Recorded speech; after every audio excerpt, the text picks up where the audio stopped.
Hi fellas, this is Chemaddicts again to the solution. Okay, fellas, now we are going to solve another part of this question. So fellas, if you have missed the previous part, don't worry. I'll put the link to the previous part at the end of this video.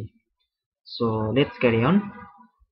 So now the question says, explain why the first ionization energy of aluminium Z is equals to 13 less than that of magnesium. Okay.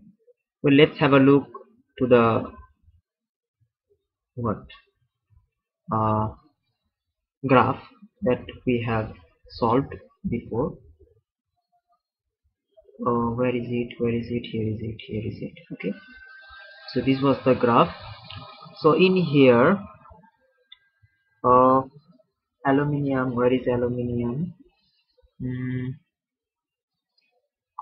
Aluminium should be after magnesium. So this is yeah. This is magnesium and this is aluminium. So we can see that there is a dip in the ionization energy from magnesium to aluminium, then the ionization energy increases here. So there is a dip here, there is a loophole here. So let's discuss about this thing. So why the first ionization energy of aluminium is less than that of the first ionization energy of magnesium. Okay, so why the first ionization energy of aluminium is less than that of the ionization energy of magnesium?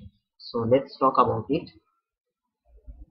Well, so let's talk. So in here, so at first, let us read the question. Explain why the first ionization energy of aluminium, where atomic number is 13, is less than that of magnesium, where the atomic number is 12.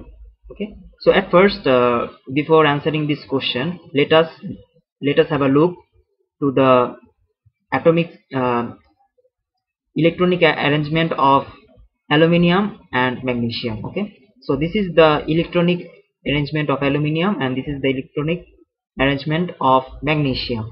So if we have look to the last electron, so we will find the difference. Okay, so in here this is p in here the last electron is being added to p subshell.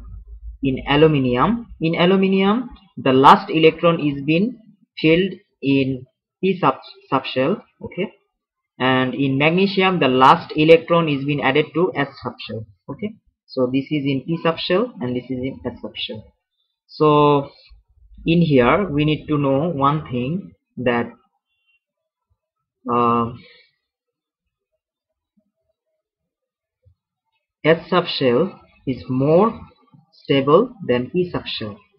So less energy is required to remove an electron from P subshell. Since P is less stable than S subshell, so it will readily give electrons when we want to ionize aluminium. Okay, so that is why less energy would be required in aluminium than that of magnesium. Okay, since the last subshell the last subshell of aluminium here is p subshell and the last subshell of magnesium is s subshell.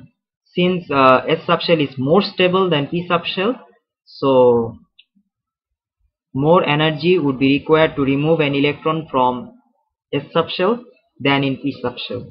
So well, this is the reason, okay, behind this. So let us write the answer. Okay, so we should write the answer like this. The total mark for this question is here is 2. So let's write the answer according to the mark given. So we will start like this. Less energy is required less energy is required to remove one electron, one E minus one electron. By this thing I have meant electron. Okay, so this is electron. Okay, fine, cool. So less energy is required to remove one electron from higher energy.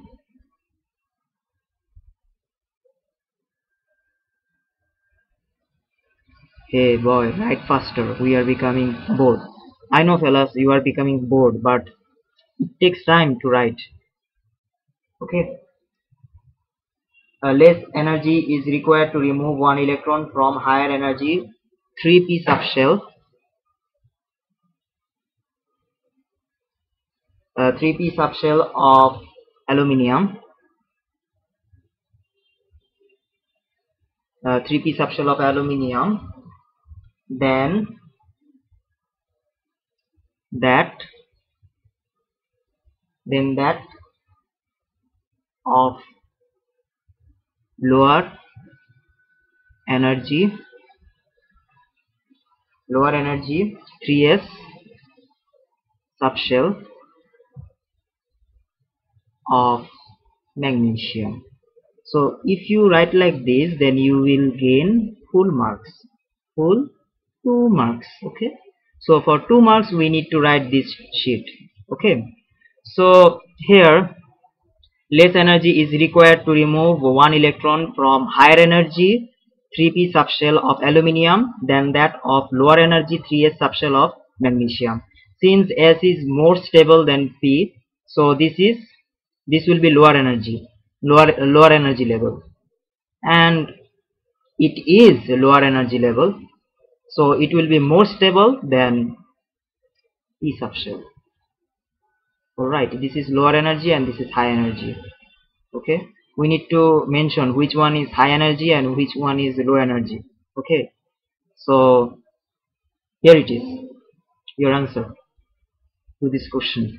So here there are some important points you need to mention. The atomic you need to answer, since you need to answer according to the electronic structure, so you must write the electronic structure first, then you need to explain, since the explanation might vary according to the electronic structure, electronic arrangement of elements. Okay, so later on we will have a look to what how uh, how to explain in terms of sulfur and phosphorus electronic arrangement. So the explanation would be different for sulfur and phosphorus. Okay, so for the time being, uh, this is correct, this explanation is correct for this arrangement. Okay, so this what it is called, this explanation is not applicable for the next question, so you must answer according to the electronic arrangement of the elements. Okay, so that is why you need to at first write down the electronic arrangement of each element. Well, I am repeating the same thing again, so sorry for that. So that is how we gonna answer this question. Okay, so now let us move on to the next question. Explain why the first ionization energy of sulfur Z is equals to 16 is less than that of phosphorus. Okay, so here at first we need to write the electronic arrangement of sulfur. This is electronic arrangement of sulfur and this is electronic arrangement for phosphorus. Okay, so here we can see that we have both p subshell fulfilled of electrons. Okay, so in p subshell we all know that uh, the total number of electrons that it can hold is 6, and in this case this is 4 and this is 3.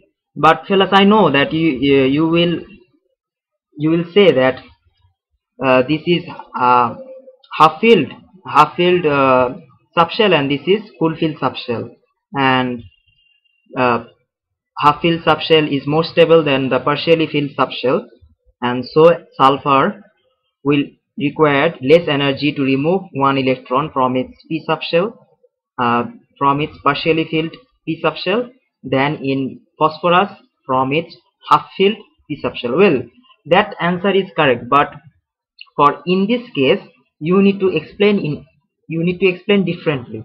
Okay, so how you gonna explain? So let's see. Well, the mark scheme show the different scenario.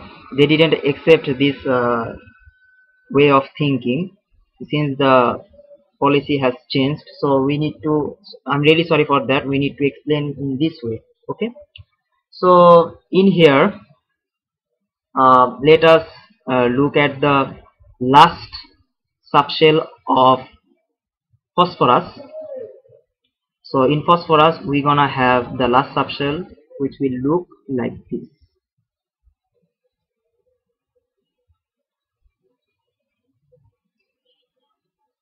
Hip hip hooray! This is 3p. Okay.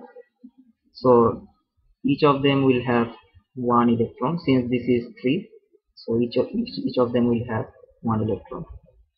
And in the case of sulfur, this is sulfur. This is sulfur's last subshell. Let us draw it.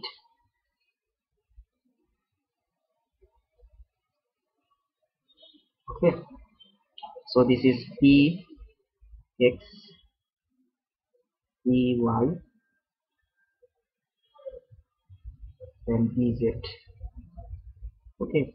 So there are three dimensions: px, py, pz. So in here, the arrangement should be like this. So there are three electrons covered in this shell of in the subshell of sulfur, but we have still one electron left. So we will put it here. Oh, there is a different thing over here. So if we compare these two subshells side by side, then we will see that there is only one electron in each subshell. Okay, so in each orbits, this each box represents an orbital. Okay, we all know. So this is one orbit per orbital. Okay, so one box represents one orbital. So in each orbital of phosphorus, there are one electrons. Okay, so in each orbital of phosphorus there are one electrons in phosphorus. So in sulfur we can see that in two orbitals there are one electron each. Okay, so in this orbital it has one electron, and in this orbital it has one electron. Fine, but the thing is different for this orbital. So it has two electrons in opposite spin in this orbital. Okay, so there are two electrons in opposite spin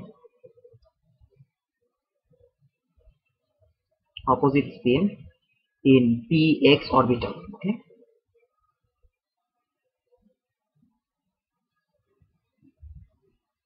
so as a result, this will have the electrons in this the two electrons in this orbital will experience repulsion between two electrons, since the electrons are negatively charged. Same, and we all know, and we already know that like charges repel. So these two electrons will experience repulsion between them in this particular orbital. So that is why uh, it will require less energy to remove one electron from this orbital. Okay, so the reason here will be increase. Sorry fellas for my bad handwriting. Okay, I know it is hard to read.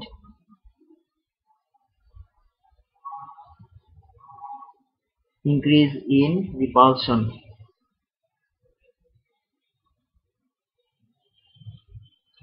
increase in repulsion since increase in repulsion since 3px has this 3px orbital. This whole orbital is called 3p. So this particular orbital will be called 3px. This will be called 3py, and this orbital will be called 3pz. I hope that you have understood. Okay. So since 3px orbital, this particular orbital is called 3px. So since 3px orbital, this particular orbital has two electrons in opposite spin. Okay, getting clumsy. Opposite spin, uh, which increase in repulsion, which requires less energy to remove.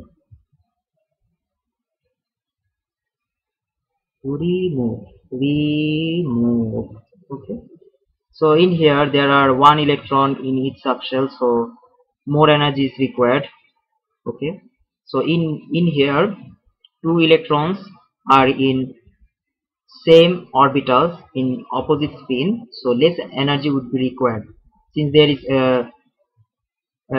is a repulsion working on here. Okay. So we should write the answer like this. So I hope that fellas you have understood the question, as well as this explanation, more specifically this explanation. So if you have any confusion, if you still have any confusion regarding uh, this explanation, please let me know. Okay, since this is the most critical thing to me, to me it is a critical thing. For you it might be a simple thing. Okay, just kidding. So now let's write the answer. The answer would be like, for sulfur. Okay. So let's concentrate on the sulfur. Okay. So for sulfur, an electron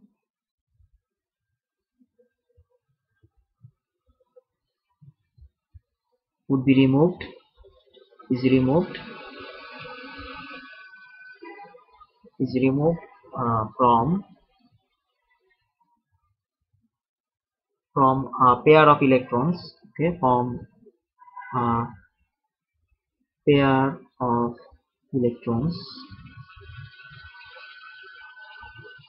in opposite spin in uh, sorry, this should be from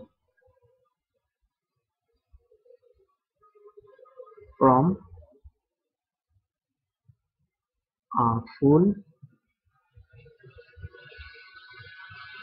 p orbitals, not subshell. Okay, orbitals, this should be orbitals.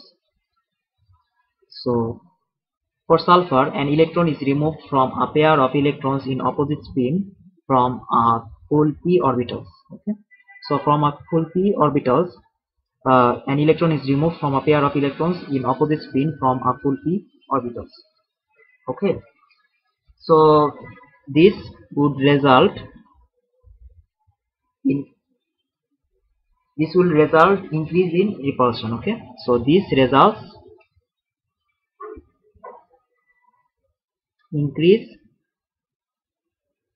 in repulsion. Hooray!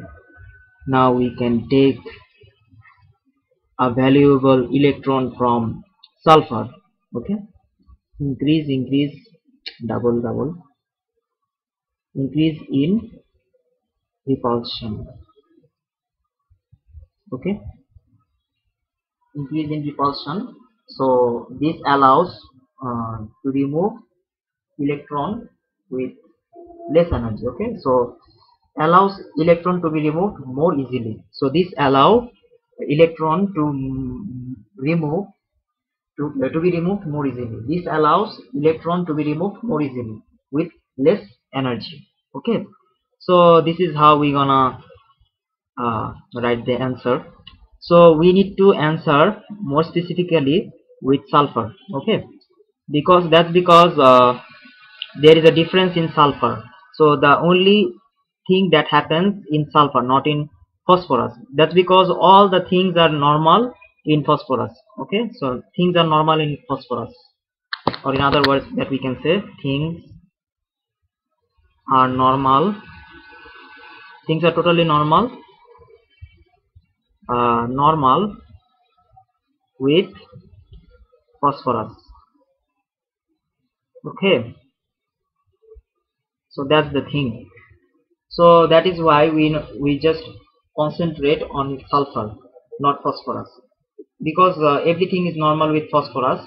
So there are something fishy with there is something fishy around sulfur. Okay, so we need to concentrate on sulfur because there are many lot of things going around in sulfur, going on sulfur. Okay, on the structure of sulfur. So that's the thing. So this is how we gonna answer this question. Okay. So I hope that fellas you have understood the question as well as the answer.